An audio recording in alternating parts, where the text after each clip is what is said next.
Hello everyone, कैसे हैं आप सब। एक बार पुनः सी कोचिंग क्लासेस पर स्वागत है। उम्मीद करता हूं आप सब अच्छे होंगे, मस्त होंगे, बेहतर होंगे, आपकी पढ़ाई भी बेहतर चल रही होगी।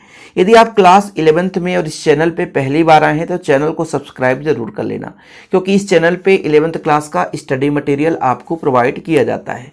बच्चों, आज के इस लेक्चर में चैप्टर 1 में आज हम बात करेंगे स्थिर अनुपात का नियम या निश्चित अनुपात का नियम या स्थिर संगठन का नियम, जिसे आप लोग बारीकी से समझेंगे। इसके पहले हमने जो भी वीडियोस दिया है वो प्लेलिस्ट में मिल जाएगा, भटकने की जरूरत नहीं है। इस चैनल पे जाइए, प्लेलिस्ट विजिट करिए और तैयारी कीजिए। चलिए शुरू करें बच्चों। स्थिर अनुपात का नियम किसने दिया था? तो प्राउस्ट ने दिया था। किसने दिया था? प्राउस्ट ने दिया था। और कब दिया था? 1799 में। कभी कभी किसी किसी बुक में सन इधर उधर थोड़ा सा मिसमैच हो जाता है, तो कोई दिक्कत नहीं है। कम से कम आपको इतना याद रहना चाहिए कि इस नियम का प्रतिपादन किसने किया था? तो प्राउस्ट साहब ने किया था। उन्होंने क्या बताया? देखिए, स्थिर अनुपात या स्थिर संगठन, संगठन मतलब कोई भी हमारे पास यौगिक है तो कहीं ना कहीं अवयवी तत्वों से मिलकर बना होगा। सही है ना? जैसे मैं बात करता हूं कार्बन डाइऑक्साइड, कार्बन और ऑक्सीजन से मिलकर बनता है। पानी की बात करूं बच्चों तो पानी की बात करूं तो हाइड्रोजन और ऑक्सीजन से मिलकर बना होता है। ग्लूकोज की बात करूं तो कार्बन, हाइड्रोजन और ऑक्सीजन से मिलकर बना होता है। तो भिन्न भिन्न पदार्थ हैं, भिन्न भिन्न अवयवी तत्वों से मिलकर बना होता है। जैसे मैं ग्लूकोज की बात करूं तो ग्लूकोज का सूत्र सबको पता है, क्या होता है? C6H12O6। अब इसमें देखो अनुपात मैं कहूंगा 6, 12, 6। इसको सरल में तोड़ूंगा तो 6 कम 6, 6 दूनी 12, 6 कम 6। मतलब एक इसमें निश्चित अनुपात है। ये ग्लूकोज है, ये निश्चित अनुपात है 1:2:1। तो निश्चित अनुपात है। तो यही निश्चित अनुपात का नियम किसने बताया? प्राउस्ट साहब ने। कि हमारे पास कोई भी पदार्थ है, इनके जो अवयवी तत्व हैं हमेशा स्थिर रहते हैं, यानी इनका जो अनुपात है स्थिर रहता है। चाहे वो किसी भी विधि से प्राप्त किया गया हो, किसी भी रासायनिक अभिक्रिया से मिला हो, किसी भी माध्यम से प्राप्त करे हो, उसमें कोई परिवर्तन नहीं होगा। जैसे आप H2O की बात करो, H2O ले लो, पानी ले लो, और पानी को आप किसी भी माध्यम से प्राप्त करो, चाहे कुआं से प्राप्त करो, चाहे नदी से प्राप्त करो, चाहे झरना से प्राप्त करो, कहीं से भी लोगे बच्चों, उसका जो अनुपात होगा सेम रहेगा। जैसे पानी की मैं बात करता हूँ, इसका फार्मूला होता है H2O। यहाँ पे 2 हाइड्रोजन होता है, तो एक हाइड्रोजन का परमाणु भार 1 है और 2 हाइड्रोजन है तो 2 ही रहेगा रेशियो यहाँ पे। और इसका 16 परमाणु द्रव्यमान इसका 16 होता है। इसको जब आप काटोगे तो 1:8 आ जाएगा। ये इसका रेशियो है बच्चों, ये इसका रेशियो है। इसका अनुपात यही रहेगा, कितना भी कर लो। मतलब यहाँ पर जो अनुपात है इसका हमेशा द्रव्यमान का भी अनुपात फिक्स रहेगा। इसमें परमाणुओं की जो परमाणुओं में भी एक अनुपात होता है, द्रव्यमान में अनुपात होता है।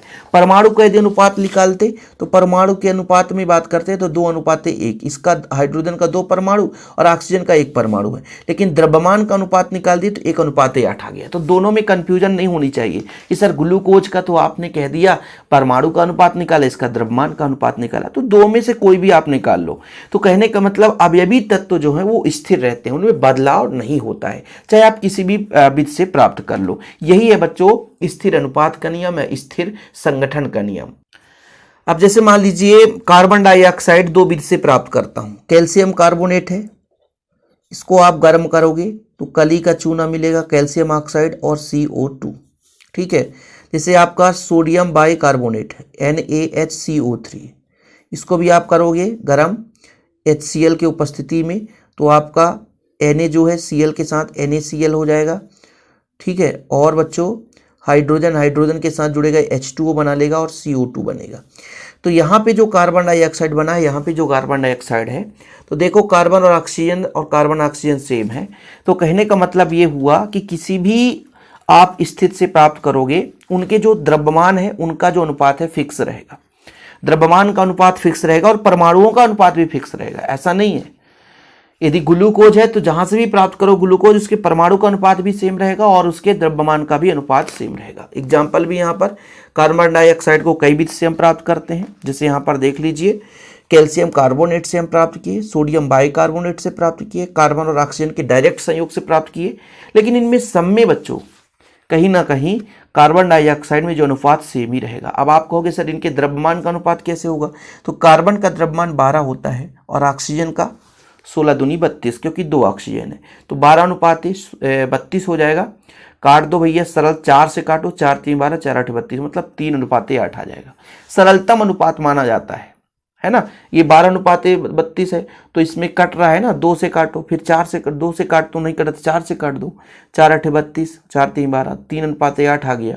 तो कहीं ना कहीं कोई भी पदार्थ होगा वो हमेशा उनमें जो अवयवी संगठक हैं, अवयवी तत्व हैं, उनका अनुपात स्थिर रहता है। यही स्थिर अनुपात या निश्चित अनुपात का नियम है। उम्मीद करता हूँ एक छोटा सा टॉपिक था लेकिन क्लियर हो गया होगा।